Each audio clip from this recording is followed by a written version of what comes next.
Ah, en México hasta Che, ¿viste hasta la M7?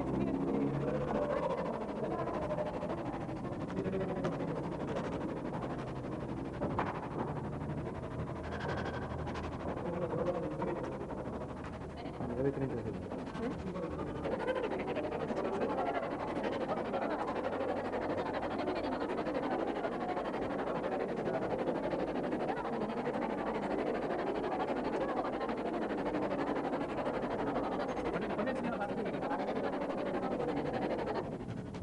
La Facultad de Ciencias y Tecnología tiene la gran satisfacción y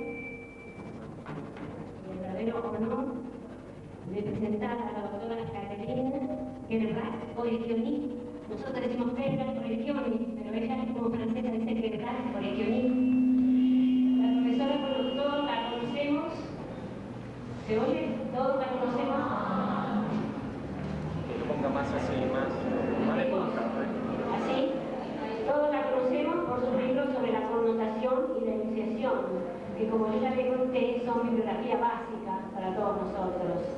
La exposición de la doctora va a comenzar a partir de la enunciación, ya desde que hasta ahí sabemos. Bien, para quienes no saben más de ella, sino que es autora de esos dos importantes libros, les cuento que es profesora asociada de la Universidad de Columbia en Nueva York y de la Universidad de Ginebra. Además, como responsable de misiones específicas, ha estado en Egipto, Sudán, Siria, Vietnam, Polonia, Bélgica, Corea, Japón, España, Rusia, Dinamarca, Suecia, Finlandia, Portugal, Túnez, México, Argentina. Y así. Después la lista de publicaciones. La doctora va a hablar entonces fundamentalmente sobre la conversación y le irá eligiendo los temas que le parecen más adecuados. Yo más o menos le expliqué cuál es nuestro nivel. Y acá vamos a tener a dos estudiantes que van a ir haciendo la traducción sucesiva.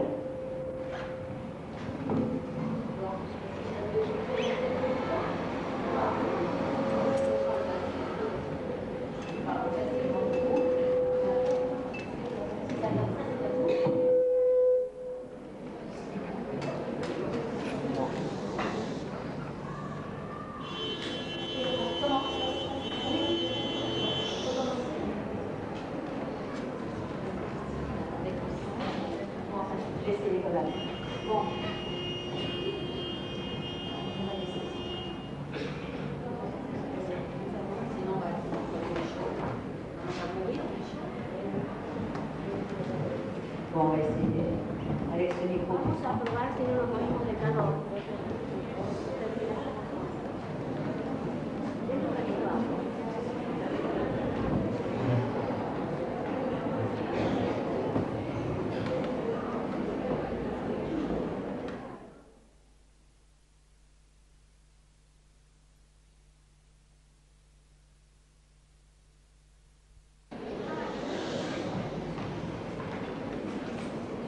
Bon, alors, je voudrais d'abord vous prévenir que je ne parlerai ni de connotation ni d'énonciation. Antes que todo, quiere decirles que no hablar ni de connotación ni de enunciación, Mais de ce qui constitue, depuis un certain nombre d'années, mon champ de recherche, pero va a hablar de lo que constituye después de cierta cantidad de años su campo de estudio, c'est-à-dire l'analyse des conversations, ou plus justement, l'analyse des interactions verbales. Sus estudios se han basado en el análisis de la conversación y los estudios verbales. Interaction verbale. Bon. Dans cette perspective, il s'agit de décrire le fonctionnement de toutes les formes d'échanges communicatifs qui s'observent dans nos sociétés. Il s'agit de décrire le fonctionnement de toutes les formes d'échanges communicatifs qui sont attestées dans nos sociétés. Ella va a describir todas las formas de intercambios comunicativos que se pueden dar en una cierta sociedad. Bon, alors ces formes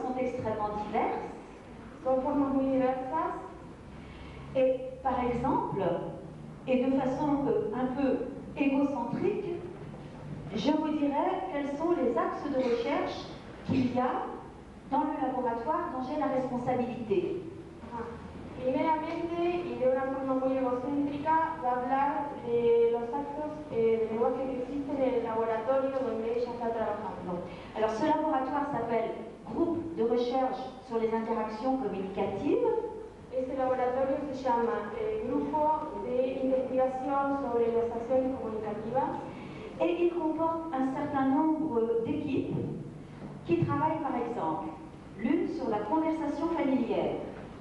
Consta de cierto número de equipos. Uno de los equipos trabaja, por ejemplo, sobre la conversación familiar. Une autre sur la communication dans les magasins, les diverses sortes de magasins, et dans les services. Otro habla sobre la comunicación en diversos negocios y servicios. Une autre encore sur la communication en classe. Otro habla sobre la comunicación en clase. Une autre sur la communication dans les hôpitaux et les cabinets médicaux. Otro habla sobre la comunicación en los hospitales y las cabinas médicas. Et la petite dernière qui travaille sur les échanges qui s'observent dans les nouvelles formes de communication que sont l'Internet et le courrier électronique. Hay otro que es más pequeño y que trabaja sobre las nuevas formas de comunicación que existen, como son la Internet y el nuevo correo electrónico. Bon. L'objectif est de dégager l'organisation et le fonctionnement de ces diverses formes d'interaction.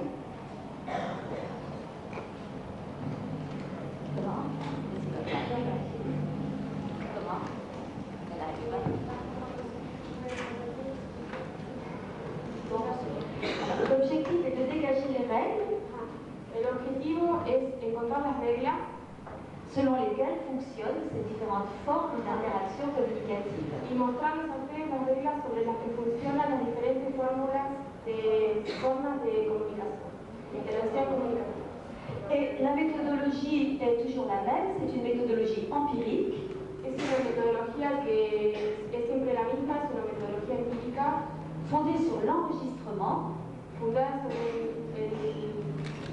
sobre la grabación, l'enregistrement audiovisuel l'enregistrement audio ou vidéo, la grabación audio o video, et sur la transcription que l'on va ensuite analyser de façon très minutieuse. Y sobre la transcripción que vamos a analizar de manera más específica. Alors les conversations sont des organisations extrêmement complexes. Son organizaciones extremadamente complejas que l'on peut aborder par de nombreuses approches et avec de nombreux outils. que podemos abordar de diferentes maneras y con diferentes útiles. Mais tout le monde admet qu'à la base de ces édifices complexes que sont les conversations ou les interactions en général, Todo el mundo admite que en la base de esos edificios complejos que son las comunicaciones en general, il y a ce que l'on appelle l'acte de langage ou l'acte de parole. hay lo que llamamos acto de lenguaje o acto de palabra, de habla. Voilà, en français il y a deux mots qui sont équivalents, acte de langage ou acte de parole. Español, acto de habla. Acto de habla. Oui, tels qu'ils ont été décrits, comme vous le savez, par la pragmatique. Ambos estuvieron descritos por la pragmática. Cela dit, la pragmatique que je vais présenter ici est un petit peu différente de la pragmatique classique.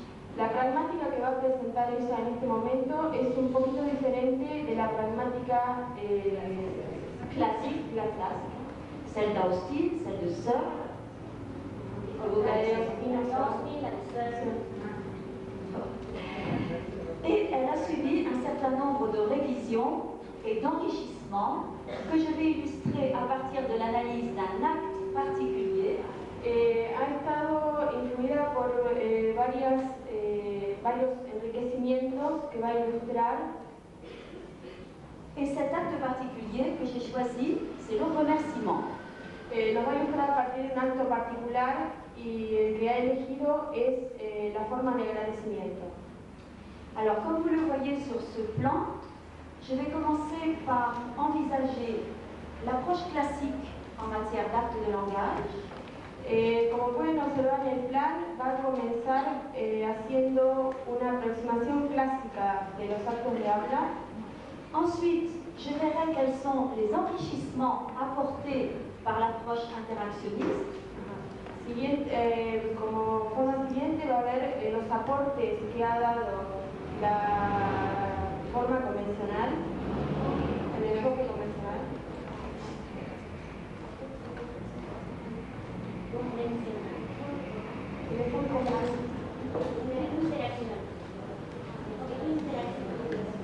Perdón, va a decir todos los enriquecimientos que ha sufrido ese acto de habla según el enfoque interaccional.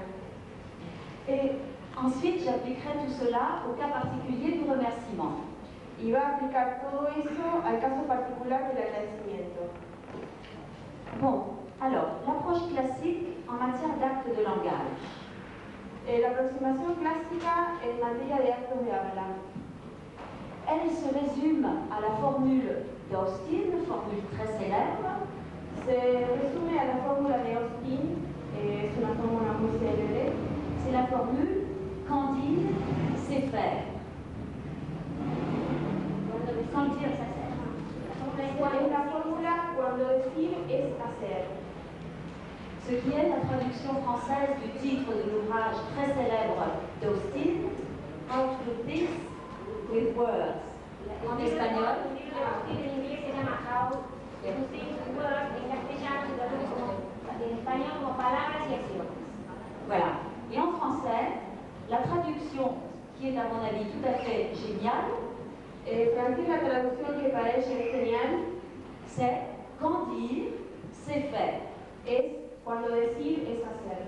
Alors, l'idée, si vous voulez, c'est que les énoncés ne servent pas seulement à transmettre des informations, La idea es que no sirve solamente a transmitir informaciones, mais ils servent aussi à accomplir des actes divers, pero sí para cumplir actos diversos, tels que l'ordre, la requête, por ejemplo, el orden, la orden, pareil, la critique, la promesse, la promesa, le reproche, el reproche, l'excuse, la excusa, le remerciement, y también el etc. agradecimiento. Bon. Alors, les notions de base dans cette perspective sont les notions de valeur élocutoire, Las nociones de base en esta perspectiva son la noción de valor ilocutorio et de conditions de réussite. y de condición de lograr un éxito. Alors, la valeur élocutoire, c'est ce qui donne à l'énoncé sa valeur d'acte particulier. El valor ilocutorio es lo que da al enunciado el valor de acto particular. Par exemple, on dira qu'un énoncé comme faire la porte est un acte d'ordre, Por ejemplo, diríamos que un enunciado como decir cerrar la puerta es un acto de orden, car il a pour but illocutoire d'obtenir que le destinataire réalise un acte particulier, celui de fermer la porte. porque tiene como objetivo que quien recibe esa orden la cumpla, como por ejemplo el acto de cerrar la puerta.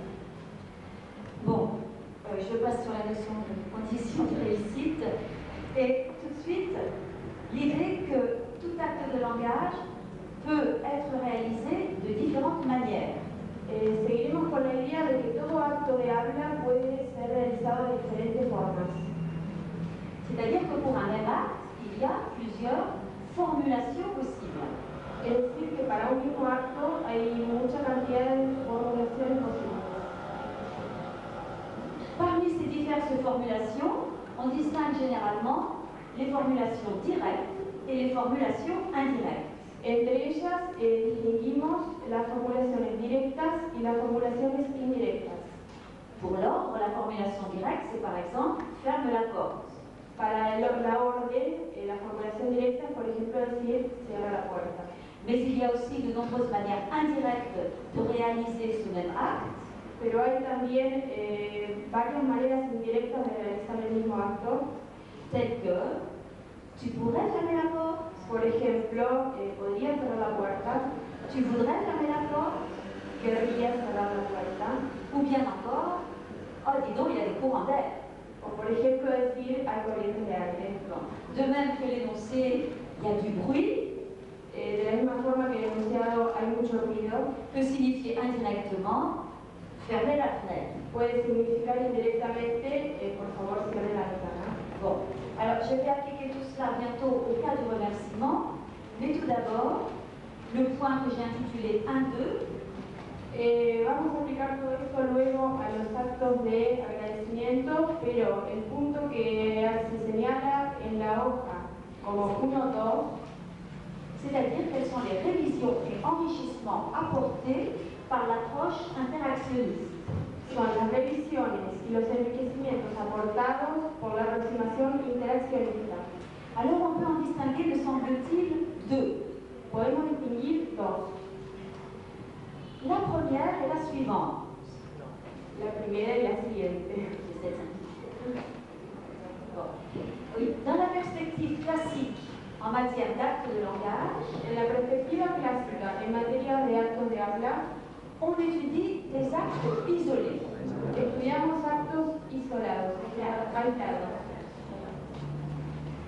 Dans la perspective conversationnelle, En la perspectiva conversacional, l'unité pertinente de base, la unidad pertinente de base ça n'est pas l'acte isolé, no es el acto aislado, mais ce que l'on appelle l'échange.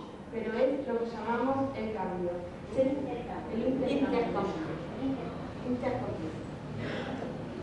C'est-à-dire un ensemble constitué au moins de deux actes de langage, Es un conjunto constituido en medio de dos actos de habla, produit par deux locuteurs différents. producido por dos locutores diferentes. L'unité pertinente, ce n'est pas la question, La unidad pertinente no es la pregunta, mais c'est l'ensemble question-réponse. pero es el conjunto que forman pregunta y respuesta. Plus largement d'ailleurs, les actes de langage sont envisagés dans leur organisation séquentielle. Los actos de habla son considerados según su organización secuencial. C'est-à-dire qu'ils sont insérés dans une sorte de grammaire des conversations. Están encerrados en una cierta forma de gramática de conversación. Alors, on verra tout à l'heure que je ne vais pas décrire seulement le remerciement, Vamos a ver luego que no va solamente a describir el agradecimiento, mais l'échange dans lequel il s'inscrit, pero el intercambio en el que se inscribe, qui comporte en réalité trois composantes successives. que tiene en realidad tres componentes sucesivos. La deuxième révision relève d'un tout autre niveau de fonctionnement. La segunda revisión consta en otro nivel de funcionamiento totalmente diferente. Dans cette perspective, les actes de langage sont envisagés par rapport à leur rôle dans la construction de la relation interpersonnelle. En esta perspectiva, los actos de habla son considerados entre la relación que hay entre las personas, interpersonas. Voilà. Et en particulier, ils sont envisagés par rapport aux effets qu'ils peuvent avoir sur les faces des interlocuteurs.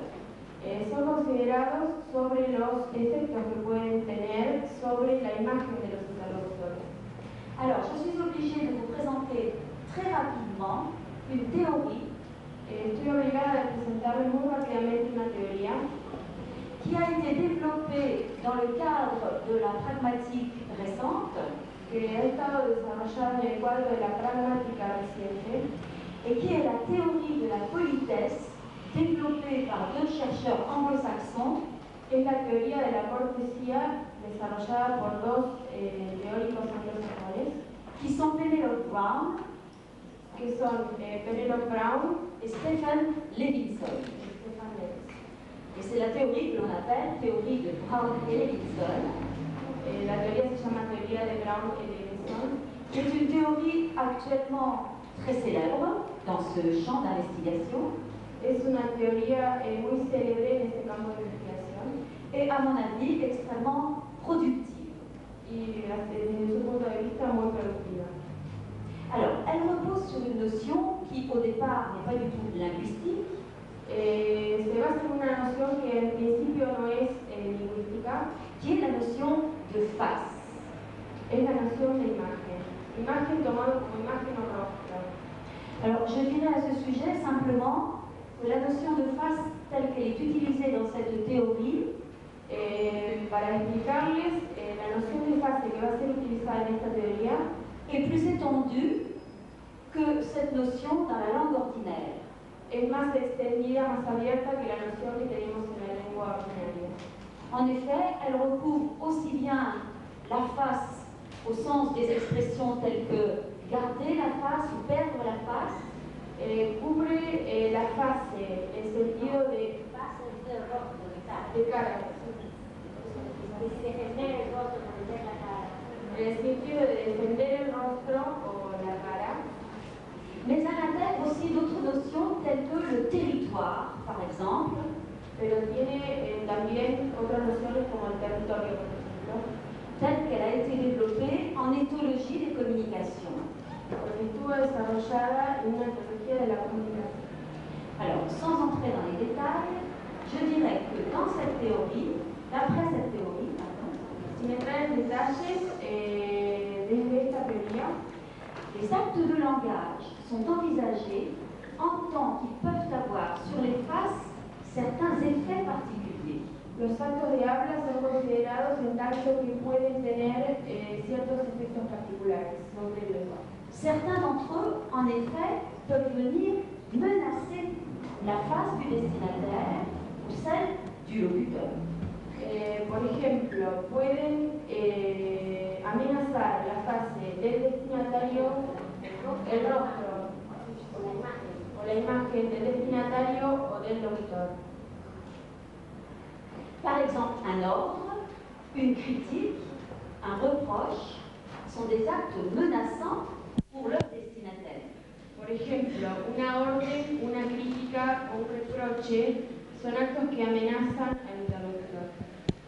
Alors, ces actes menaçants pour les faces, Brown et Levinson les ont appelés A esos actos, Brown y Levinson los llamaron Face Threatening Acts ou FTA.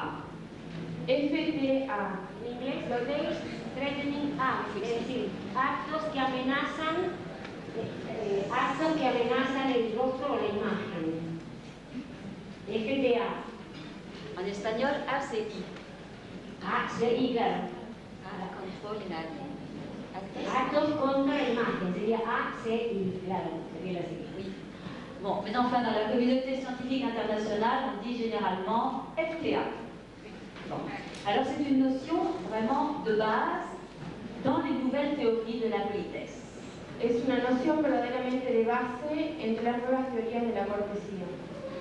Dans cette perspective, en effet, la politesse consiste avant tout En esta perspectiva, la cortesía consiste ante todo à adoucir les FTA. a apaciguar, suavizar los FTA, afin que l'interaction ne soit pas mise en péril par ces menaces. para que la interacción no se ponga en peligro por esas amenazas. Donc, la perspective, c'est un ensemble, la politesse dans cette perspective, c'est un ensemble de procédés Entonces, la cortesía en esta perspectiva es un conjunto de procedimientos que l'on va utiliser que vamos a utilizar pour produire des FTA para producir FTA sans que cela mette en péril la relation interpersonnelle. sin que esto ponga en peligro la relación interpersonal. Parmi ces procédés, le principal, c'est justement la formulation indirecte de l'acte menaçant. Para esto es muy útil la formulación indirecta de los actos amenazantes. Au lieu de dire ferme la porte, En lugar de decir cerrar la puerta, on va dire tu pourrais fermer la porte, decimos ¿podría por favor cerrar la puerta? ce qui est incontestablement moins menaçant pour le destinataire. Es seguramente menos amenazante para el destinatario. Alors vous voyez que cette théorie de Brown et Levinson, Esta teoría de Brown y Levinson permet de fournir des explications permite proporcionar a la investigación, fournir des explications permite proporcionar explicaciones à des fonctionnements discursifs qui resteraient sans cela mystérieux. a formulaciones discursivas que quedarían sin estas explicaciones muy misteriosas. En effet, il y a là une sorte de paradoxe. Hay una suerte de paradoja. La langue française dispose d'un mode fait exprès pour exprimer des ordres. La lengua francesa tiene un modo especial para dar órdenes. Or, dans la réalité, on utilise rarement ce mode, l'impératif, pour formuler ces ordres. Pero en la realidad es muy poco utilizado el modo imperativo para dar esas órdenes. Mais on préfère des formules beaucoup plus complexes et coûteuses, Pero prefieren fórmulas mucho más complejas y costosas, comme ces fameuses formules indirectes que j'ai mentionnées. Alors pourquoi? como esas fórmulas indirectas que acabo de mencionar. Y se pregunta por qué. Eh bien, je dirais que le coût cognitif, peut-être un peu difficile à traduire, bon, je dirais que le coût cognitif que ces formulations indirectes entraînent Diríamos que el costo cognitivo que esa formulación indirecta trae consigo est très largement compensé par le bénéfice psychologique es compensado por el beneficio psicológico que les interlocuteurs peuvent en tirer. que los interlocutores pueden sacar de él. Ce bénéfice psychologique, c'est le maintien d'une certaine harmonie entre les interlocuteurs. Ese beneficio psicológico es lo que mantiene una cierta armonía entre los interlocutores. Bon, donc cette théorie rend des services incontestables aux linguistes. Esta teoría da servicios incontestables o de habla. Mais à mon avis, elle est tout de même un peu trop restrictive, Pero es de todas formas un poco restrictiva, car elle réduit le fonctionnement de la politesse à une réduction des menaces. porque reduce el funcionamiento de la cortesía a una forma de amenaza, a una reducción de las amenazas. Alors, c'est une théorie qui est un petit peu négative, on peut dire, Es una teoría un poco negativa que certains ont même accusé d'être un quelque peu paranoïaque. que ciertamente es acusada de ser algo paranoica. On peut en effet admettre que la politesse, c'est aussi autre chose. Podemos admitir también que la cortesía es también otra cosa. Ce peut consister à produire quelque chose qui est le contraire d'une menace. Puede también producir algo que es lo contrario a una amenaza. Produire des actes qui sont au contraire valorisants pour les faces. Puede producir actos que son, al contrario, valorizativos para la imagen o algo. C'est pourquoi en face de cette notion de FTA, Es por eso que contra esta noción de FTA je pense qu'il faut faire intervenir une notion inverse, hay que hacer intervenir una noción inversa, qui est la notion d'acte valorisant pour les faces, que es la noción de actos valorativos para la imagen, et c'est ce que j'ai baptisé les FFA, y son las que he bautizado FFA. c'est-à-dire, bon c'est en anglais, Face Flattering Act, peu importe, FFA. Actos que halagan a la imagen. Alors on peut ainsi construire un système plus complet de la politesse, Podemos así construir un sistema más complejo de la cortesía qui aurait en quelque sorte deux versants, que tendría dos versiones, un versant négatif una negativa et qui consiste dans l'adoucissement des actes menaçants. que consiste en el debilitamiento de los actos amenazadores. Et un autre versant positif y otra versión positiva qui consiste dans la production de FFA. que consiste en la producción de FFA. Le remerciement est bien sûr un FFA. El agradecimiento es, por supuesto, un FFA.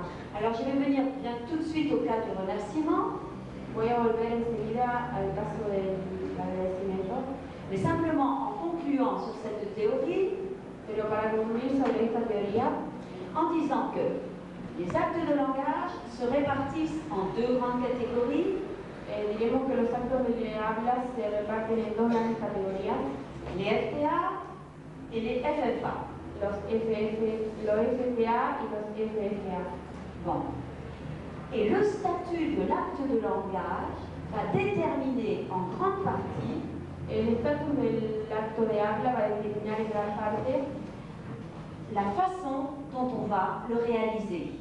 la manera en la que vamos a realizarlo. Son statut comme FTA ou FFA va déterminer le type de formulation que l'on va utiliser. Es decir, los estatutos como STA y FFA van a determinar la forma en que lo vamos a decir. D'une manière très générale, on constate De manera muy general constatamos que les FTA sont adoucis dans l'interaction. que los STA son apaciguados en la interacción. On va dire par exemple, est-ce que tu pourrais, s'il te plaît, me donner un petit coup de main? Podemos decir, por ejemplo, vos podrías por favor darme una mano. Je ne peux pas y arriver toute seule. No puedo llegar a hacer esto todo sola. Alors là, on va dire que la requête est adoucie par 4 procédés. Entonces vamos a decir que esto está apaciguado por 4 maneras de proceder. La formulation indirecte, La formulación indirecta, le conditionnel, el condicional, le minimisateur petit, très fréquent en français, un minimizador muy pequeño, muy frecuente de francés, la palabra. En español sería el diminutivo. La frase de ejemplo sería, ¿no me darías una manito? La frase de ejemplo traducida en español sería, ¿no podrías darme una manito para hacer esto? Una manito diminutivo. En francés es petit. petit qu'on utilise toujours, par exemple. Je peux vous poser une petite question? El pequeño lo usamos constantemente, por ejemplo, puedo hacerte una pequeña pregunta. Una pregunta sería escuchar. Tu peux me donner une petite cigarette? ¿Podrías donarme un cigarrillo? La persona no tiene traducción. Vous avez 5 petites minutes? ¿Tienes un minutito para darme? Etc., etc. Et enfin, le dernier procédé dans mon exemple, c'était la justification. Esto es la justificación. C'était dans l'exemple précédent. Bon, bref. Alors, je répète. D'une manière générale, les FTA sont adoucis dans l'interaction. Entonces, repitiendo, los FTA son apaciguados, digamos, en la interacción. À l'inverse, les FFA Inversamente, los FFA sont très généralement renforcés dans l'interaction. son generalmente reforzados en la interacción. Et c'est ce qu'on va voir avec le remerciement. Es lo que vamos a ver con el agradecimiento. On verra que le remerciement est le plus souvent exprimé sur le mode de l'hyperbole et de l'intensification. Veremos que el agradecimiento es generalmente expresado con la forma de hipérbole o exageración. Alors qu'au contraire, on ne rencontre jamais l'expression « merci un peu ». Porque nosotros nunca vamos a encontrar la expresión gracias un poquito de gracias. Alors on peut dire, voyez, une formule telle que « merci un peu » est agrammaticale. Podemos decir que una fórmula como decir un poquito de gracias no es gramatical. Mais c'est une agrammaticalité qui n'est pas syntaxique, elle n'est pas non plus lexicale, pero no es una gramaticalidad sintáctica ni tampoco lexical. elle ne peut être que pragmatique. Puede ser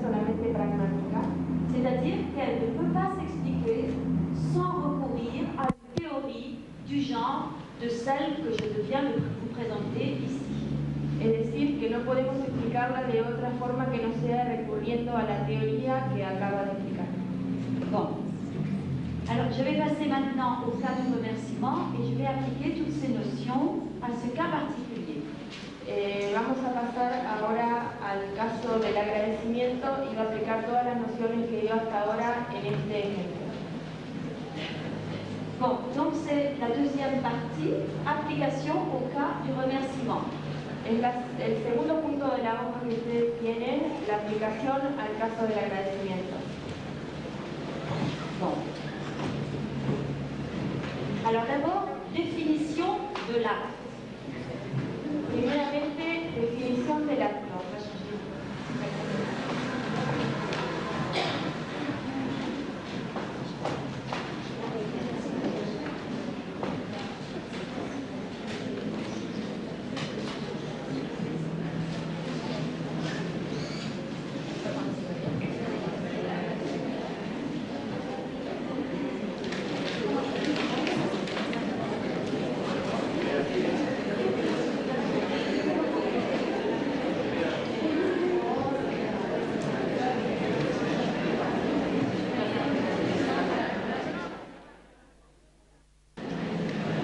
Et je vais traiter le point 2.1, définition de l'acte de remerciement. Vamos a tratar en este momento el punto 2.1, definición del acto de agradecimiento. Je définirai la valeur illocutoire de cet acte comme suit. Ella va a definir el acto, el valor locutorio de esta manera. Le remerciement a pour but d'accuser réception d'un cadeau quelconque. El agradecimiento puede ser definido como un acto en el cual una persona recibe un regalo. Et en outre, d'exprimer sa reconnaissance au responsable de ce cadeau. Y expresa de alguna manera su agradecimiento o reconoce el regalo que se le ofrece. Dans cette mesure, c'est un FFA. Esto se denomina, este acto FTA. C'est-à-dire FFA. FTA, perdón. C'est la grande difficulté c'est un FFA dans la mesure où c'est quelque chose qui est valorisant pour le destinataire du remerciement. El FTA entonces es aquello por lo cual uno halaga el acto de... Puisqu'on lui exprime un sentiment de gratitude. Es una expresión de gratitud. Bien. Donc, pour qu'il y ait remerciement, il faut au préalable qu'il y ait eu cadeau. Para que haya entonces un agradecimiento tiene que haber habido de antemano un regalo. Alors je précise que par cadeau, j'entends quelque chose de plus large que le sens ordinaire du mot. Ella entiende por regalo algo más general que el ofrecimiento de un objeto. Et que j'entends par là toutes sortes d'actions bienfaisantes envers le destinataire. Ella entiende todas aquellas acciones positivas hacia el destinatario. Bon. Je vais revenir bientôt sur les différents types de cadeaux qui peuvent être suivis d'un remerciement. Ella va a volver sobre todos los tipos de regalos, de todas las maneras de agradecerlo. Mais simplement, je voudrais ici dire que l'une des conditions de réussite de l'acte de remerciement, pero ella simplemente quiere decir que una manera de negar, de réussite, el agradecimiento, voilà, c'est qu'il y ait eu effectivement une sorte de cadeau qui ait été réalisé avant le remerciement. es una especie de regalo que nosotros hemos es que haya habido, realmente una especie de regalo antes del agradecimiento. Si je marche sur les pieds de quelqu'un, si uno camina arriba del pie de otro, si uno pisa arriba, uno camina sobre el pie de otro, lo va pisando, et qu'il me dit merci, y el otro le dice gracias, ce merci ne sera interprétable sur un mode ironique, ese gracias no será interpretado de una manera mais il ne pourra pas irónica, être considéré véritablement comme un remerciement. pero no considerado como un agradecimiento. Oui, alors, j'avais des exemples beaucoup plus subtils.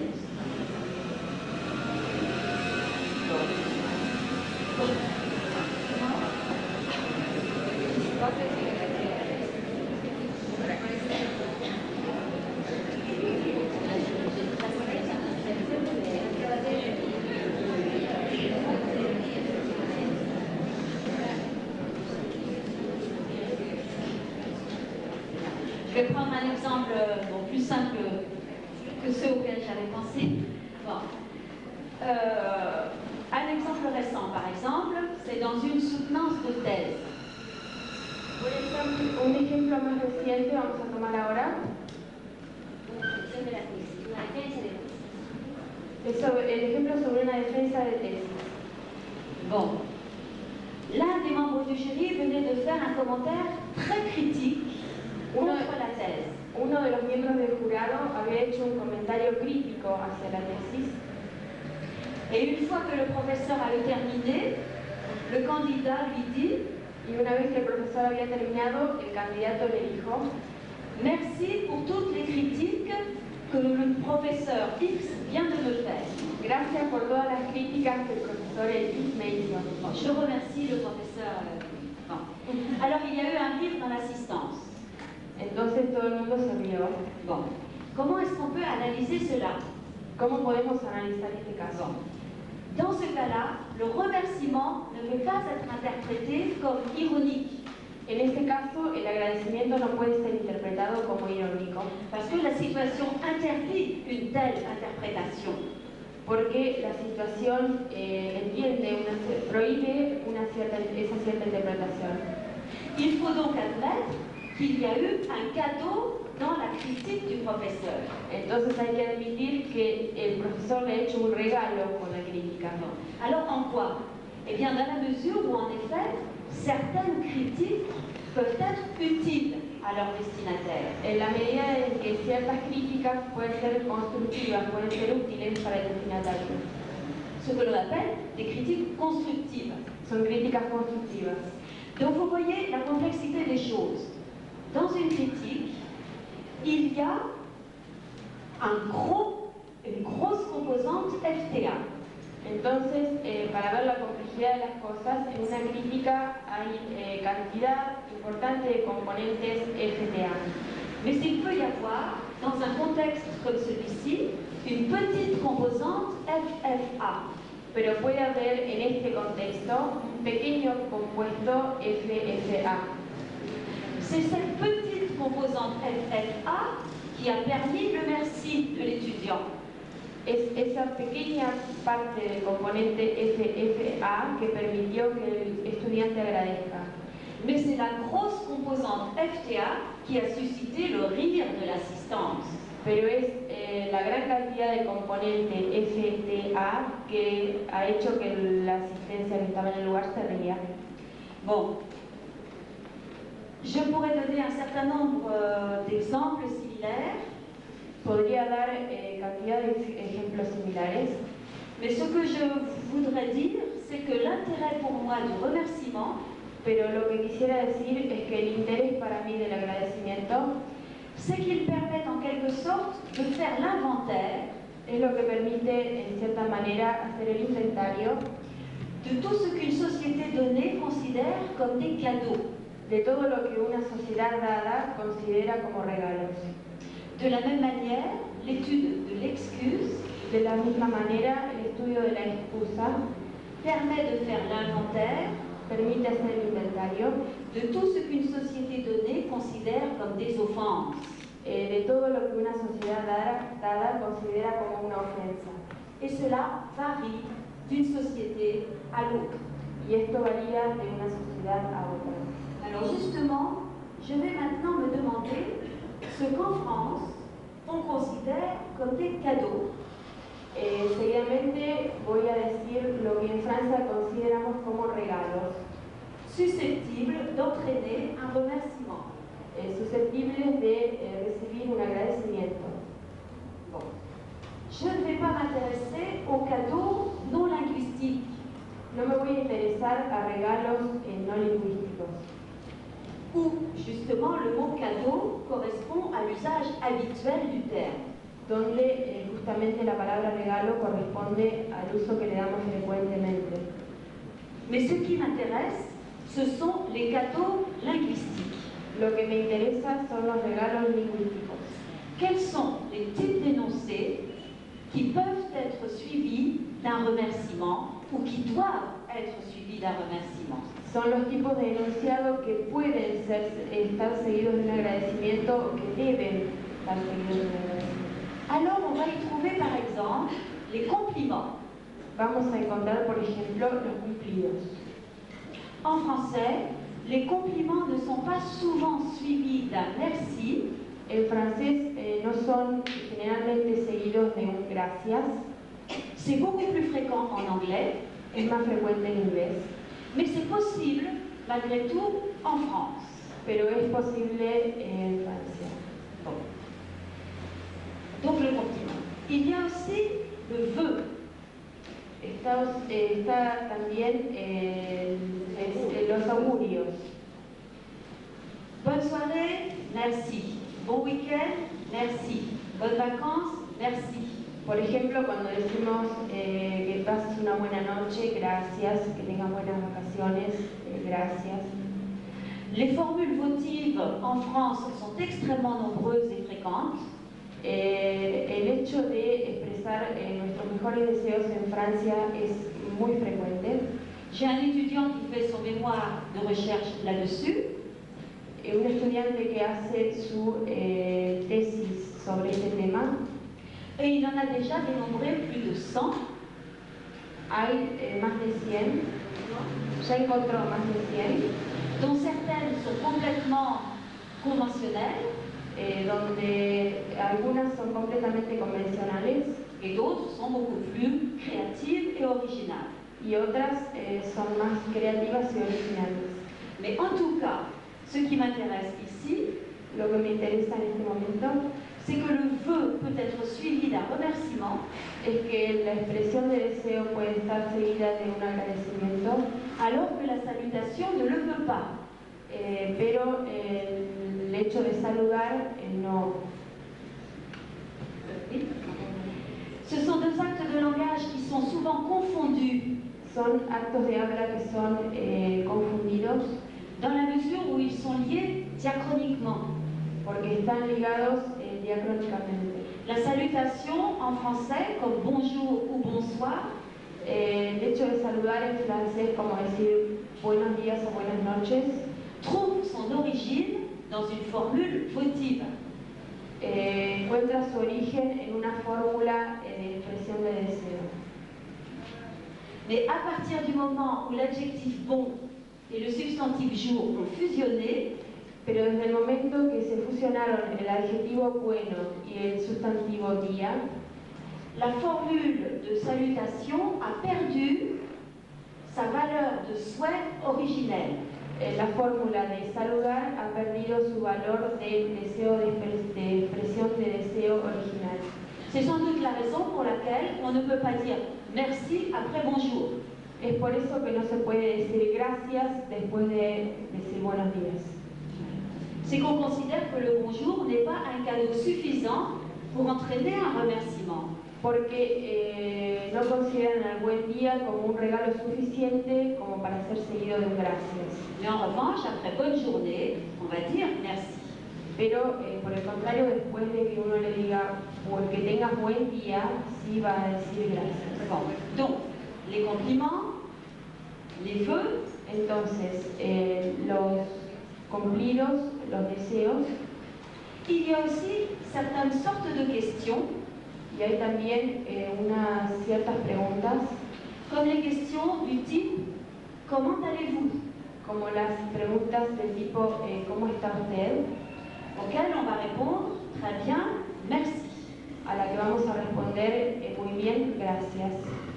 Alors, on pourrait distinguer sur cette base différents types de questions, Podemos distinguir sobre esta base diferentes tipos de preguntas, selon qu'elles permettent ou non ensuite un remerciement. las que permiten que le agradezcamos después de haberlo formulado Et selon la personne qui doit remercier. y según la persona que deba agradecer. Alors, je distingue personnellement 3 catégories de questions. Distingo personalmente 3 categorías de preguntas. Les questions du type « Comment allez-vous ?» Très bien, merci. Las preguntas de tipo ¿cómo está usted? Muy bien, gracias. Qu'on peut appeler des questions au bénéfice du questionné. Que podemos llamarlas preguntas en beneficio de quien pregunta. Questionné, dans la mesure où c'est le questionné qui dit merci. En la medida en que es quien pregunta que dice gracias. Alors, on peut se demander.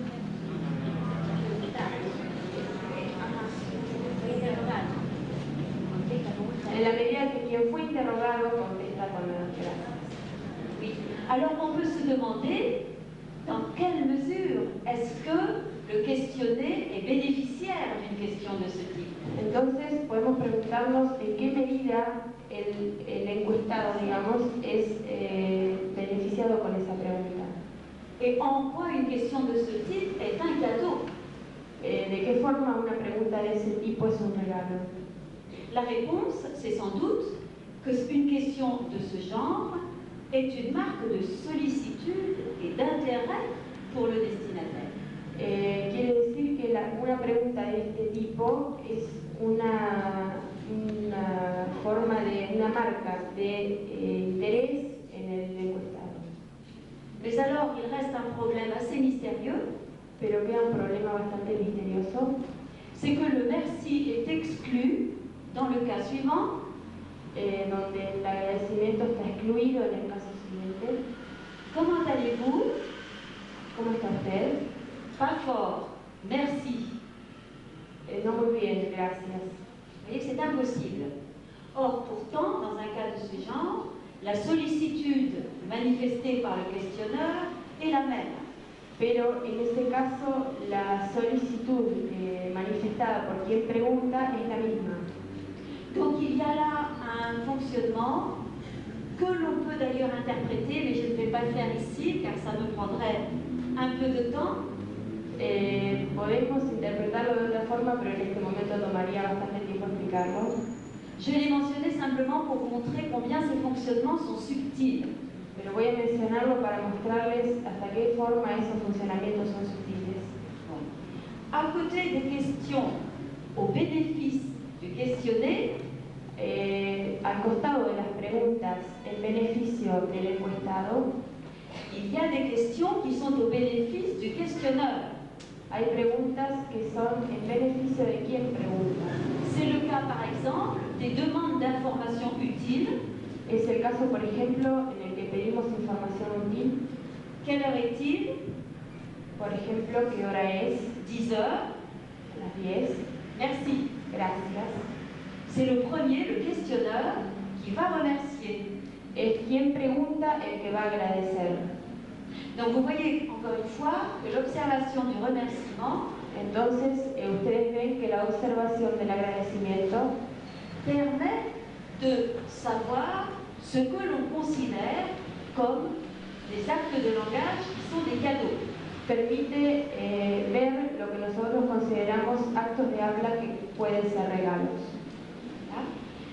Alors, après avoir envisagé le cadeau, je vais parler du remerciement. Luego de haber considerado el regalo, vamos a hablar del agradecimiento. Bon, comme tous les actes de langage, celui-ci peut se réaliser explicitement ou implicitement. Como todos los actos de habla, este puede realizarse implícitamente o explícitamente. Les formulations explicites, ce sont Las fórmulas explícitas son la formule performative « je vous remercie » ou « je te remercie ». la fórmula, por ejemplo, yo te agradezco o yo le agradezco. Et sa variante elliptique, merci. y su variante elíptica, gracias. Alors maintenant, quelles sont les réalisations implicites les plus fréquentes du remerciement en français? Entonces veremos enseguida las fórmulas implícitas que son más frecuentes en francés. Alors, j'en distingue trois sortes. Distingo tres formas. Les formulations qui sont centrées sur le donateur du cadeau. Las formulaciones que están centradas sobre quien da el regalo. Ce sont les formules du type « Vous êtes très aimable ». Son las fórmulas del tipo usted es muy amable. Alors, cela correspond à un acte de langage qui est le suivant. Corresponde a un acto de habla que es el siguiente. Éloge du donateur. Elogio de quien da el regalo. Je note simplement à ce propos qu'il y a des variantes de la formule « Vous êtes très aimable » Hay también variantes de la fórmula usted es muy amable, qui sont du type « Vous êtes trop aimable ». que son, por ejemplo, usted es muy amable, demasiado amable. Bon. Alors, vous voyez que dans ce cas-là, le remerciement prend des allures de reproche. En este caso, el agradecimiento toma alardes de reproche. C'est la même chose lorsque vous dites « Ah, fallait pas ». Es la misma manera de decir no hacía falta. Alors, bien évidemment, il s'agit là d'un faux reproche, En este momento se trata de un falso reproche, qui n'est rien d'autre qu'une formule hyperbolique. que es una forma hiperbólica. Mais ce genre de formulations sont parfois même perçues par des étrangers Son generalmente poco percibidas para los extranjeros, qui vont la prendre à la lettre. que van a tomarlas al pie de la letra. Et c'est quelque chose qui m'a été signalé par un étudiant japonais Es algo que me fue señalado por un estudiante japonés qui m'a dit qu'il était très choqué au début en France, que me ha dicho que estuvo muy choqueado en principio en Francia, que quand il apportait un cadeau chez des gens qu'il avait invités à dîner, par exemple, que por ejemplo cuando él había llevado un regalo a la casa de gente que lo había invitado a cenar, on lui disait « Oh, mais il fallait pas », le dijeron que no hacía falta. parce qu'il le prenait comme un véritable reproche, Él lo tomó como un reproche, donc comme quelque chose de très impoli. es algo poco cortés. Il fait un cadeau, on lui fait un reproche. Il fait un FFA et on lui fait un FTA. Ça ne va pas. Él se encontró con que él hacía un regalo y le devolvían un reproche, o sea, él hizo un FFA y le contestaron con un FTA. Bon. Alors, la deuxième possibilité pour exprimer implicitement un remerciement, La segunda posibilidad para hacer implícitamente un agradecimiento c'est de produire un énoncé focalisé es producir un enunciado focalizado non plus sur le donateur du cadeau, no sobre quien da el regalo, mais sur son bénéficiaire, c'est-à-dire la personne qui remercie. pero sí sobre el beneficiario, o sea, la persona que va a dar las gracias. Et ce sont les formules telles que Son fórmulas como « Je vous suis très reconnaissant »,« yo reconozco su esfuerzo, Je suis ravi »,« yo estoy muy contento, Ça me fait plaisir », me da mucho placer, et toutes les formules qui décrivent un sentiment de plaisir ou de reconnaissance. y todas las fórmulas que describen un sentimiento de placer o de reconocimiento.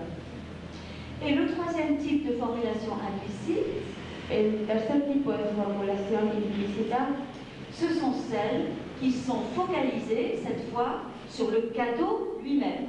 son las que están focalizando el regalo en sí mismo. Et elles vont prendre la forme d'un éloge du cadeau, Van a tomar la forma de un elogio hacia el regalo, du genre c'est très joli, por ejemplo, decir es muy lindo, ou bien lorsqu'on est invité à dîner chez quelqu'un, c'est délicieux. o por ejemplo, cuando estamos invitados a cenar a la casa de alguien, decir que la comida estuvo deliciosa. Bien, alors j'ajouterai pour terminer sur les formulations du remerciement Para terminar sobre las formulaciones del agradecimiento, que l'on rencontre aussi des réalisations non verbales, encontramos también realizaciones no verbales, c'est-à-dire mimiques ou gestuelles. por ejemplo, mímicas o gestos. Le sourire, par exemple, peut avoir une valeur de remerciement, La sonrisa, por ejemplo, puede tener un valor de agradecimiento, mais il y a deux gestes qui sont vraiment codés avec une valeur de remerciement dans certains contextes. pero hay dos gestos que son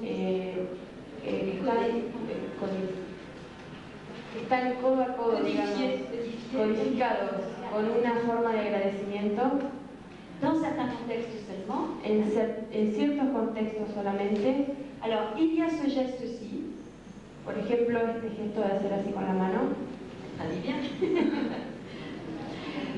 Donc, ce geste-ci qui se rencontre exclusivement dans la circulation routière. Se encuentran solamente cuando vamos por la ruta. Quand quelqu'un vous laisse passer, par exemple, Cuando, que vous soyez au volant ou piéton, por ejemplo, cuando vamos por la ruta y alguien está en el volante y hay un peatón que quiere cruzar, on va produire ce geste vamos a hacer ese gesto qui ne se rencontre jamais dans d'autres contextes, comme un magasin, par exemple. que, por ejemplo, no lo podemos encontrar en otro contexto como en un negocio.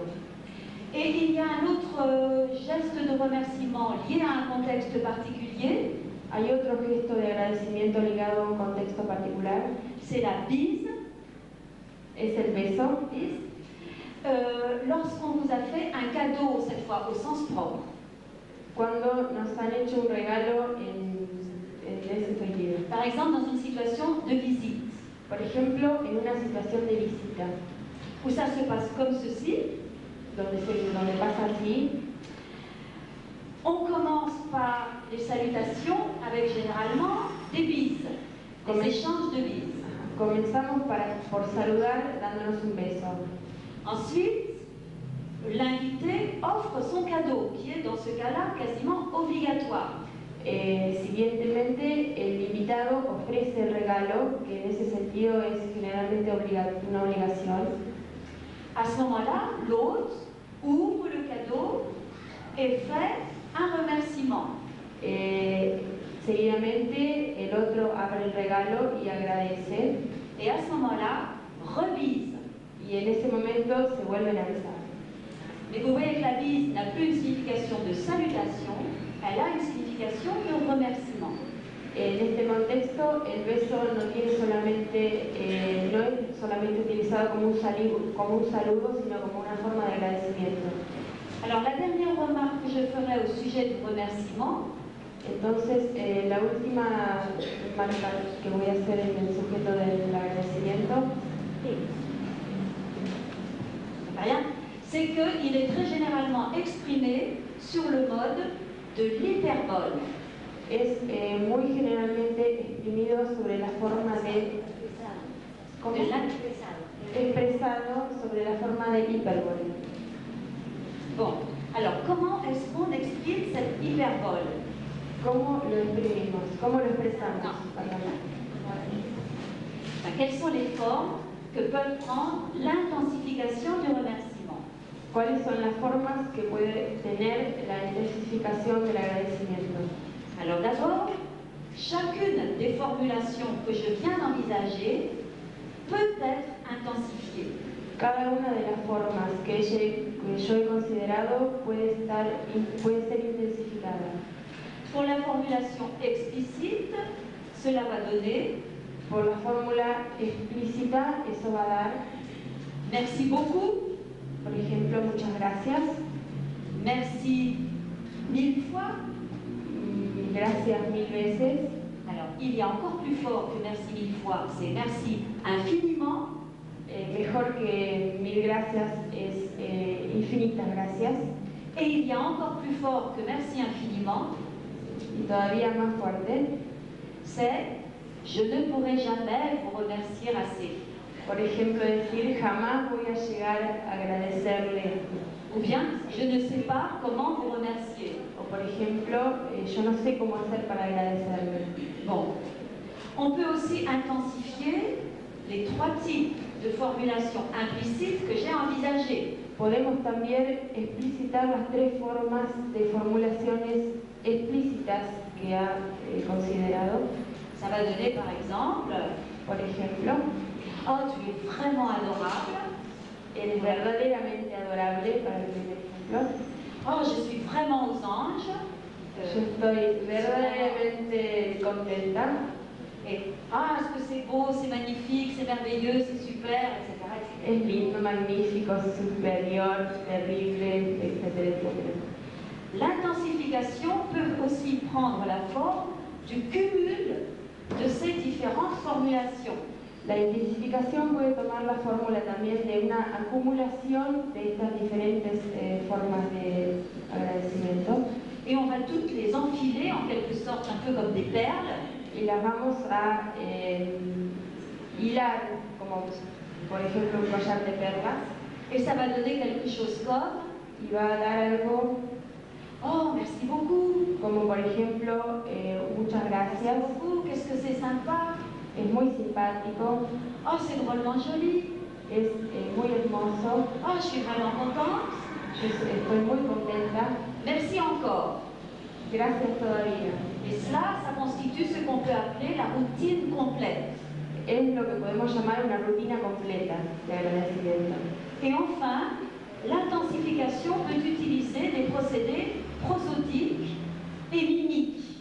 La intensificación puede también utilizar, por ejemplo, mímicas o gestos. Alors, ce sont les exclamations du type « oh là là » Son exclamaciones como por ejemplo oh, et toutes sortes de mimiques surprises et extasiées. y todas clases de mímicas de sorpresa o de éxtasis. Par exemple, toujours dans la situation de visite, Por ejemplo, siguiendo la situación de visita, lorsqu'on vous offre le bouquet de fleurs ou la bouteille de vin obligée, cuando nos ofrecen un ramo de flores o una botella de vino obligada, on prend généralement des airs étonnés, tomamos generalmente una cara de asombro, alors qu'en réalité, c'est s'il n'y avait pas de cadeau offert que l'on serait vraiment étonné. siendo que no estamos realmente sorprendidos porque era como que sabíamos que nos iban a traer un regalo de ese tipo. Donc c'est un étonnement évidemment simulé et qui a une valeur d'intensification, ni plus ni moins. Es generalmente simulado, pero tiene un valor de intensificación. Bon.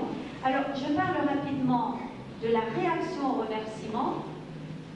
Voy a hablar rápidamente de la reacción del agradecimiento, En disant qu'en France, il prend généralement la forme de rien, toma generalmente la forma de decir de nada, avec diverses variantes. Oh, c'est bien normal, ce n'est pas grand-chose, etc., etc.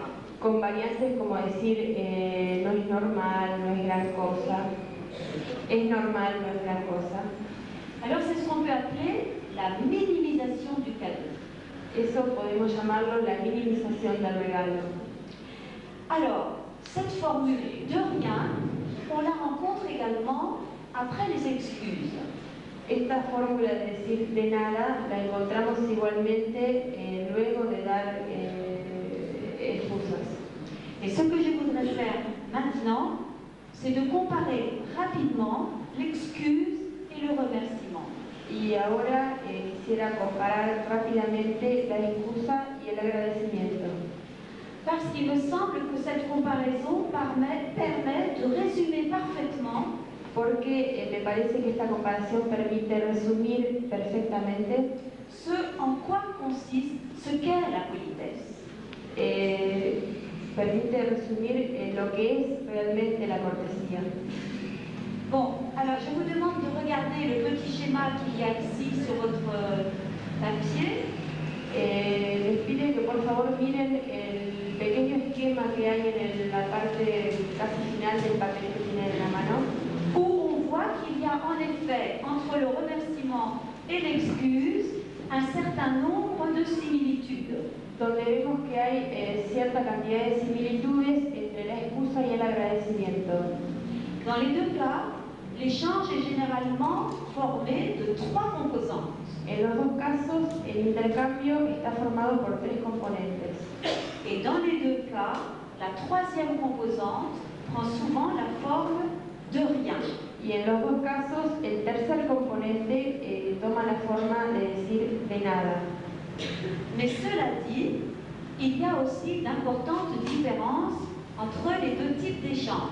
Pero hay importantes diferencias entre ambos casos. Bon.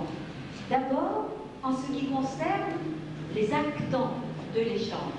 En lo que concierne a los actuantes de ambos intercambios, En effet, dans le cas du remerciement, regardez, en el caso del agradecimiento, que es el primero que figura en la hoja, le cadeau et le remerciement sont produits par des actants différents. el regalo y el agradecimiento están producidos por personas diferentes. Uno es el A y el otro es el B. Exactement, oui. Donc oui, si le cadeau est produit par A, c'est B qui doit remercier. Si el, Allez, anticiper, c'est bon. Dans le cas au contraire de l'excuse, c'est la même personne qui produit l'offense et l'excuse. en el caso contrario, donde de la excusa, es la misma persona quien produce la ofensa y pide el perdón. Bon, pourquoi? Eh bien, cela tient à la différence de statut du cadeau et de l'offense. Esto marca la diferencia de estatus entre el regalo y la ofensa par rapport au système des faces. de acuerdo al sistema de fases, de imagen, perdón. En effet, le cadeau est un FFA. El regalo es un FFA. Donc, une fois qu'il a produit son cadeau, A n'a plus rien à faire. Entonces, una vez que ha ofrecido el regalo, la persona A no tiene más nada que hacer. En revanche, c'est à B de produire quelque chose. Pero sí, B tiene que producir algo. C'est quoi? Un FFA, évidemment. Lo que tiene que producir es un FFA. C'est le remerciement qui a pour fonction, en quelque sorte, de contrebalancer le premier cadeau Es el agradecimiento lo que tiene la función de poner en la balanza el primer regalo, par une sorte de rémunération symbolique. haciendo una especie de remuneración simbólica. On est en quelque sorte dans un système de don contre don. Estamos en un sistema de dar y recibir. C'est ce qu'on appelle en anthropologie le potlatch. Ceux qui connaissent potlatch. Lo que llamamos en antropología el potlatch. Un donnant, donnant. Entre dar y dar. Un A a fait un cadeau à B, Cuando A hizo un regalo a B, et B produit une espèce de cadeau en retour sous la forme d'un remerciement. y B produce una especie de regalo que vuelve hacia A agradeciéndole. Et ainsi se trouve rétabli l'équilibre rituel entre les interactants. Y así se produce un equilibrio ritual entre las personas actuantes. Bon. Dans le cas de l'excuse, c'est très différent. En el caso de la excusa es diferente. L'excuse fait suite à une offense. La excusa está seguida de una ofensa. Perdón, sigue a una ofensa. L'offense est un FTA. Una ofensa es un FTA. Donc si l'on veut rester dans le cadre de la communication polie, Si queremos seguir en el cuadro de la comunicación cortés, il revient à A, aussitôt après son offense, A tiene que hacer seguido luego de su ofensa, à l'adoucir par une excuse. tiene que pedir perdón. Voilà. L'excuse qui est un FFA et qui a pour but de compenser en quelque sorte l'offense précédente. La excusa es un FFA que tiene como final compensar la ofensa. Como finalidad, compensar la ofensa. On dit que l'excuse est un comportement réparateur. La excusa es un comportamiento reparador. Voilà. Et donc, pour conclure là-dessus, je dirais que vous voyez que dans le premier cas de figure, on a affaire typiquement à la politesse positive. En el primer caso podemos ver una cortesía positiva, Alors que dans le deuxième cas, pero on en a el affaire à la politesse négative. tenemos una cortesía negativa. Bon, alors pour ce qui est du de rien, dans le premier cas, c'est le donateur qui doit dire de rien. En el primer caso es quien da el regalo, quien es el mismo que agradece, que dice de nada. Donateur qui va dire de rien. Pourquoi? Parce que le cadeau, c'est quelque chose qui est valorisé socialement. Porque un regalo es algo valorizado socialmente. Donc, c'est le donateur qui doit minimiser son propre cadeau. Entonces es quien lo da, quien debe minimizar su propio regalo. Et on trouve là tout simplement l'application du principe de modestie. Entonces encontramos aquí el principio de modestia. Il est bien évident que si c'est au contraire le récepteur du cadeau qui le minimise, Si es el receptor del regalo quien lo minimiza, en disant par exemple merci, mais dis donc, tu t'es pas ruiné. diciendo por ejemplo gracias, pero no te costó mucho, Hein? Ce ne sera pas un comportement poli, mais au contraire extrêmement grossier. será un comportamiento del todo grosero y nada cortés. Bon. Dans le cas de l'excuse, En el caso de la excusa, elle suit une offense qui est quelque chose d'évalué négativement.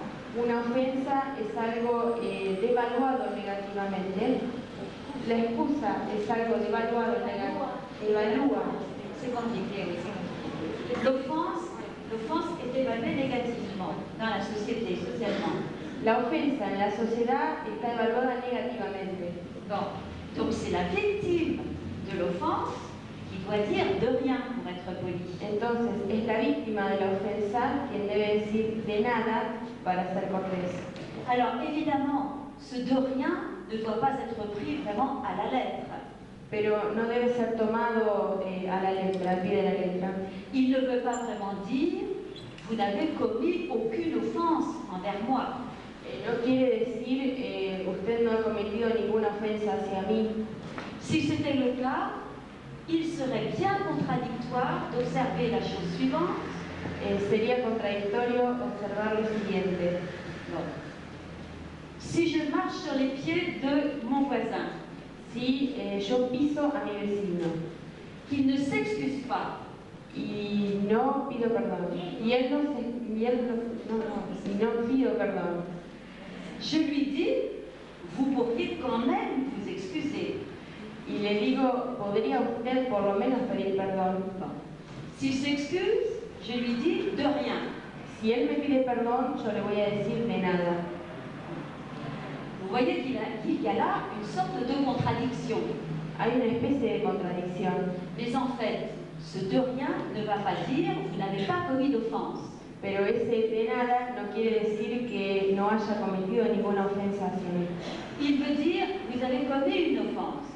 Quiere decir que cometió una ofensa, Mais comme vous l'avez réparée par votre excuse, pero como la reparó pidiendo perdón, je considère que l'incident est clos. considero que el accidente está cerrado. Faisons comme s'il ne s'était rien passé. Claro, hacemos como si nada hubiera pasado. Passons l'éponge. Voilà. Pasamos a otra cosa Voilà. Et quittons-nous bons amis. y quedamos buenos amigos. C'est ça la fonction de ce de rien. Esa es la función de esa forma de decir de nada. Alors il est bien évident qu'il doit provenir de la victime de l'offense, Pero es evidente que debe provenir de la víctima de la ofensa, et que si c'est au contraire le coupable de l'offense qui dit de rien, y si es el culpable de la ofensa que dice de nada, ça va être perçu comme une grossièreté. va a ser recibido como una grosería. Et je vous donne un exemple authentique de cela. Por ejemplo, un ejemplo auténtico de esto C'est dans un café. es en un bar, en un café. Le serveur renverse sur moi la carafe d'eau. Cuando el mozo me tira la jarra de agua sobre la ropa, Il murmure un très furtif pardon, murmura entre labios un perdón, mais il ajoute « Oh, après tout, c'est que de l'eau ». pero dice después es decir, no es nada más que agua. C'est-à-dire que c'est lui qui minimise l'offense Es él el que minimiza la ofensa et qu'il y a donc une erreur sur les rôles. y hay un error sobre el rol, C'était à moi de lui dire « Oh, après tout, ça n'est que de l'eau ». porque era yo la que tenía que decirle no se preocupe, después de todo era solamente el agua y no él. Bon, en tout cas, j'espère que vous voyez un petit peu en quoi cette théorie de la politesse et en quoi cette façon d'appréhender les actes de langage comme des FTA ou comme des FFA. Quiero que vean de todas formas cómo tomar un acto de habla como FFA o FFA, Voilà, permet d'expliquer bien des comportements discursifs observables dans les interactions. permite explicar comportamientos discursivos observables en la interacción. Et je vais terminer en parlant des variations culturelles, Voy a terminar hablando de las variaciones culturales dans la mesure où le fonctionnement de cet échange n'est pas évidemment le même partout. en la medida que el funcionamiento de este intercambio no es igual para todos. Alors j'aborde le point numéro 3, Voy a abordar el punto número 3, dans lequel je mentionne d'abord les principes de variation. en el cual yo menciono primeramente el principio de variación. J'en distinguerai deux. Voy a distinguir dos. La variation peut affecter les formulations mêmes du remerciement. La variación puede afectar la formulación misma del agradecimiento. Par exemple, en arabe, le remerciement s'exprime le plus souvent sous la forme d'une expression de bénédiction. Por ejemplo, en árabe, el agradecimiento se expresa en una forma de benedicción. Ces formules en arabe sont extrêmement nombreuses et elles servent à de nombreuses fonctions. Esas fórmulas de bendición en árabe son muy utilizadas y tienen diferentes funciones. Bon. En japonais, par ailleurs, En japonés, on constate souvent que là où nous utiliserions un remerciement, constatamos que utilizaríamos un agradecimiento les Japonais utilisent une formule d'excuse. de excusa. C'est ça. C'est-à-dire qu'en japonais, il y a bien l'équivalent de notre merci, qui est arigato, En japonés, el equivalente a nuestro gracias es arigato, mais dès lors que l'on veut renforcer le remerciement, pero si queremos reforzar el agradecimiento, on va recourir à une formule qui veut dire littéralement « je suis désolé » ou « je me sens coupable ». recurrimos a una fórmula que literalmente quiere decir me siento culpable. Et c'était une des principales fautes que commettent les Japonais Es una de las principales faltas que cometen los japoneses lorsqu'ils s'expriment en anglais ou en français, cuando hablan en otros idiomas como inglés o francés, c'est que lorsqu'on leur offre quelque chose, es que cuando le ofrecemos algo, ils vont dire par exemple « I am sorry ». van a decir, por ejemplo, Alors l'explication est la suivante, la explicación es la siguiente, c'est qu'on a ici affaire à une société que l'on dit extrêmement sensible à la dette. tenemos una sociedad que es extremadamente sensible a la deuda. Alors, lorsque l'on accepte un cadeau quelconque, Entonces, cuando uno acepta un determinado regalo, même si l'on est absolument obligé par la politesse d'accepter le cadeau, aunque estemos obligados por la cortesía a aceptar ese regalo, on a en même temps accepté de léser le donateur de quelque chose. hemos aceptado vaciar a quien nos da el regalo de algo.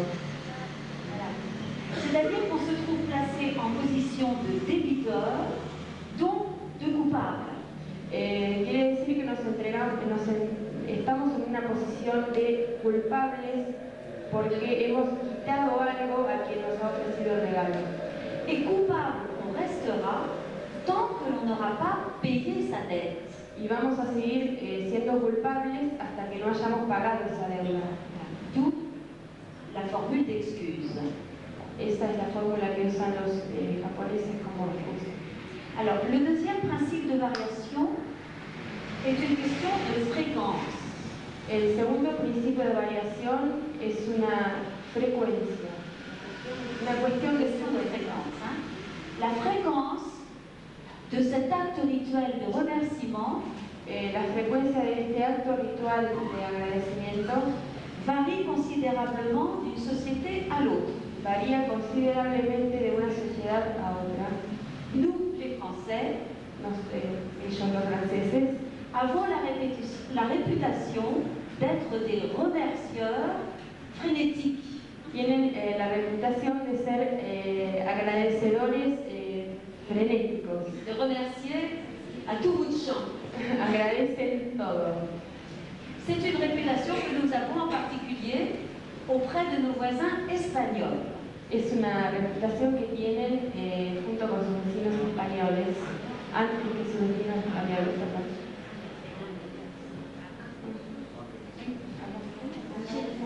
Nous sommes considérés par les Espagnols comme remerciant trop souvent. Son considerados por los españoles como muy agradecidos. Bon. C'est la même chose, le même jugement m'a été mentionné souvent. La misma forma de juzgar fue mencionada En Corée, au Japon en Corea, en Japón et par de nombreux amis africains. y por muchos amigos africanos. Alors quand on y regarde d'un peu plus près, on constate Cuando miramos más de cerca, constatamos qu'il y a deux types de situations où l'on remercie en France, que hay dos tipos de situación en las cuales agradecemos en Francia, alors que le remerciement est complètement exclu dans de nombreuses autres sociétés. siendo que el agradecimiento es completamente excluido en una cantidad importante de otras sociedades. Alors le premier type de situation, El primer tipo de situación ce sont les commerces. es en el comercio. Bon. En France, lorsque une transaction commerciale quelconque est terminée, En Francia, cuando una transacción comercial es terminada, le vendeur remercie el vendedor agradece et le client remercie aussi. y el cliente agradece también. Alors, on m'a souvent dit, des amis coréens par exemple, m'ont souvent dit, Amigos coreanos, por ejemplo, me han dicho, mais c'est absurde, pourquoi est-ce que tu remercies dans un magasin alors que tu as payé? ¿por qué agradece en un comercio si ella es la que pagó? En effet, le remerciement est une rémunération symbolique. En efecto, el agradecimiento es una remuneración simbólica Elle n'a donc pas à avoir lieu lorsqu'il y a eu une vraie rémunération. y no tiene que tener lugar siendo que ha habido una real remuneración que es el dinero. C'est le point de vue coréen, ça n'est pas le nôtre, Es el punto de vista coreano que no es el mismo que el nuestro, car nous considérons que le vendeur, porque consideramos que el vendedor, même s'il n'a fait que son devoir et son intérêt en nous vendant le produit, siendo que solamente tuvo su interés y su deber vendiendo el producto, a tout de même produit un certain travail qui mérite remerciement. hizo también un cierto trabajo que merece que agradezcamos. Le deuxième type de situation où l'on remercie en France, El segundo tipo de situación donde agradecemos en Francia, et non pas dans de nombreuses autres cultures, y no se da en otra cantidad de culturas, telles que l'Inde, la Corée, le Japon, por ejemplo en India, Corea, Japón, de nombreuses sociétés africaines, muchas sociedades africanas, c'est lorsqu'il s'agit d'une communication entre proches. es cuando se trata de una comunicación entre prójimos, amis proches ou membres de la même famille. un miembro de la misma familia. Dans de tels cas, le remerciement est absolument exclu. Cuando se trata de dos miembros de la misma familia, el agradecimiento está totalmente excluido Et il peut même être perçu comme une insulte. y puede ser percibido como un insulto. Alors on peut l'expliquer de diverses manières. Podemos explicarlo de diferentes formas. D'abord parce que ce sont des sociétés fondées sur la solidarité Porque son sociedades fundadas sobre la solidaridad et où on considère le proche comme une sorte de prolongement du moi. y consideramos al prójimo como una forma de prolongación de mí mismo. Il est donc tout aussi déplacé de remercier un proche que de se remercier soi-même. Es lo mismo agradecer al prójimo que agradecerse a sí mismo, por eso nos utiliza.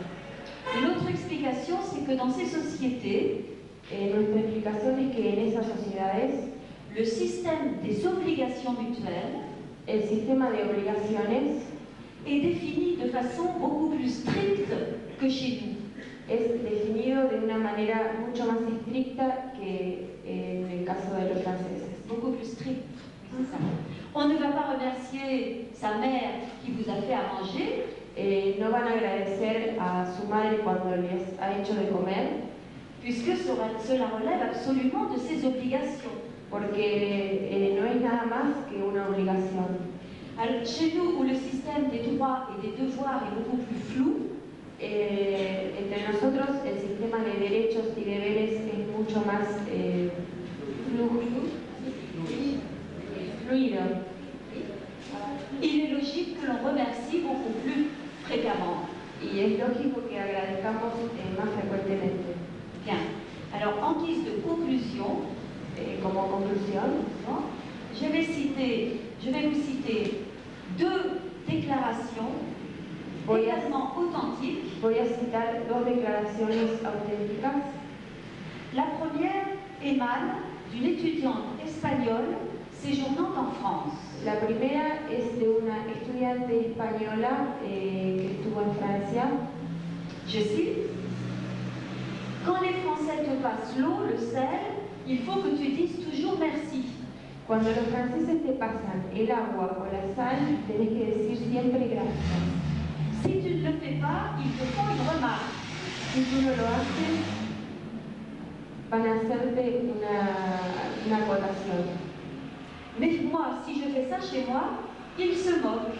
Pero si yo hago eso en mi casa, van a burlarse. Tu pourrais me passer l'eau, s'il te plaît, merci. Chez moi, c'est ridicule. Decir, ¿podrías pasarme el agua, por favor, gracias? En mi casa es ridículo. Alors cette citation montre Esta cita muestra que les locuteurs d'une culture donnée que el locutor de una cultura dada ont intériorisé certaines normes communicatives interiorizan ciertas normas comunicativas par rapport auxquelles ils vont juger ridicules ou choquantes de acuerdo a las cuales van a juzgar como ridículo o chocante toute déviance par rapport à ces normes. toda desviación de acuerdo a sus normas. Mais ce qui m'intéresse dans cet exemple, Lo que me interesa en este ejemplo c'est que l'on condamne aussi bien le défaut que l'excès dans les comportements rituels. es que se condenan de la misma forma los defectos o los excesos en el comportamiento ritual. L'absence d'un remerciement attendu va paraître grossier. La ausencia de un agradecimiento esperado va a parecer grosero, Mais l'excessive fréquence des remerciements pero la excesiva manera de agradecer va être elle aussi condamnée. va también ser condenada. Cette fois, comme une attitude hypocrite, obséquieuse ou maniérée.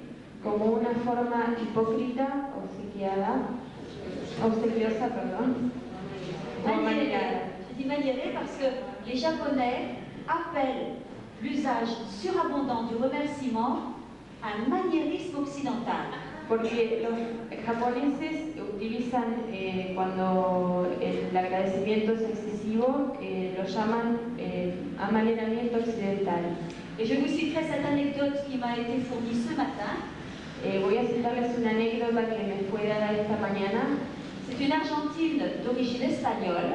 Es una argentina de origen español. Lorsqu'elle est revenue de France après un long séjour, Cuando volvió de Francia luego de una larga estadía, elle remerciait beaucoup plus fréquemment qu'auparavant. agradecía más frecuentemente que antes. Et sa mère lui répliquait très souvent lorsqu'elle disait gracias. Y cada vez que ella decía gracias, su madre le hacía una observación. Le decía gracias a los monos. C'est les singes qui font des singeries. Et on retrouve là cette idée de maniérisme. Acá encontramos nuevamente la idea de amaneramiento excesivo. La conclusion, c'est que dans la communication interculturelle, La conclusión es que en la comunicación intercultural, l'autre a toujours tort. el otro está siempre equivocado. C'est un mauvais communicant, Es un mal comunicador. qu'il soit trop peu poli, Cuando es poco cortés mais aussi qu'il soit trop poli. y también cuando es demasiado cortés. Voici la deuxième citation sur laquelle je vais vraiment conclure. Alors celle-ci, La segunda cita sobre la que va a concluir je la dois à une jeune fille d'origine coréenne. es una cita de una joven coreana Qui a été adoptée vers l'âge de 10 ans par une famille française. que fue adoptada a los 10 años por una familia francesa. Je cite. Un jour, maman m'a fait une faveur. Un día mi mamá me hizo un favor. Elle attendait, comme le font tous les autres Français, le remerciement de ma part. Ella esperaba, como lo hacen todos los franceses, un agradecimiento de mi parte. À cette époque, je ne le savais pas. En ese momento yo no lo sabía Elle m'a demandé de lui dire merci. y ella me obligó a que le agradezca. Je me disais pourquoi on dit merci à maman. Y ella me preguntaba si tenemos que agradecer a nuestra madre. Je n'ai rien dit. No dije nada. J'avais l'impression qu'elle était un peu fâchée. Tenía la impresión de que estaba un poco enojada. Elle m'a pressée de répondre. Me apuró para que le conteste Je n'ai toujours rien dit. y yo seguí callada. Comment aurais-je pu prononcer le mot merci à maman? Ça ne m'était jamais arrivé avant. ¿Cómo iba yo a decirle gracias a mi madre si jamás me había pasado una cosa así antes? Enfin, elle s'est mise en colère. Y finalmente ella se enojó mucho. J'avais vraiment peur, Yo tenía mucho miedo, mais je ne savais pas pourquoi elle était si nerveuse. pero no entendía por qué estaba tan nerviosa. J'ai baissé la tête parce que je n'avais pas le courage de la regarder en face. Yo bajé la cabeza porque no tenía el coraje de mirarla a los ojos. Elle m'a dit de lever la tête et de la regarder. Me pidió que levante la cabeza y la miré. J'ai fini par fondre en larmes. Terminé llorando Je sentais qu'elle me considérait comme une enfant terrible. y sentí que me consideraba como una niña terrible. Alors vous voyez que cette citation illustre à merveille Esta cita ilustra maravillosamente les malentendus auxquels peut donner lieu la communication interculturelle. los malentendidos a los que se puede llegar con la comunicación intercultural. Non seulement la communication interculturelle donne lieu à des dysfonctionnements, No solamente la comunicación intercultural da lugar a disfunciones, mais ces dysfonctionnements sont interprétés de façon erronée. pero son interpretadas de forma errónea. Un malentendu va se greffer sur le raté communicatif. Un malentendido va a tener como consecuencia una mala comunicación. Dans la mesure où chacun va interpréter le comportement de l'autre En la medida en que cada uno va a interpretar el comportamiento del otro à la lumière de ses propres normes communicatives. a la luz de sus propias normas comunicativas. Bon. C'est pourquoi il importe au plus haut point Es por eso que importa mucho de prendre conscience de l'importance des variations, tomar conciencia de la importancia de las variaciones, des variations auxquelles sont soumises les règles de la communication, las variaciones a las que están sometidas las reglas de la comunicación, car les malentendus du type que je viens d'illustrer ya que el malentendido, como el que vengo de citar anteriormente, peuvent être responsables de traumatismes individuels, comme dans l'exemple précédent, puede causar traumatismos individuales, como por ejemplo en la niña esta japonesa. ils peuvent être responsables aussi de bien des réflexes xénophobes. Puede también reflejar xenofobias. Oui, c'est ça. Alors évidemment, je ne pense pas que la pragmatique contrastive puisse résoudre tout le problème du racisme. Yo no pienso que la pragmática contrastiva puede llegar a producir traumatismo. Résoudre tous les problèmes du racisme. Puede llegar, ¿no cree que la gramática contrastiva pueda llegar a resolver todos estos problemas? Mais je pense qu'elle peut tout de même y contribuer. Pero pienso que puede contribuir. Que c'est donc très important. Y por eso es muy importante. Je vous remercie. Muchas gracias.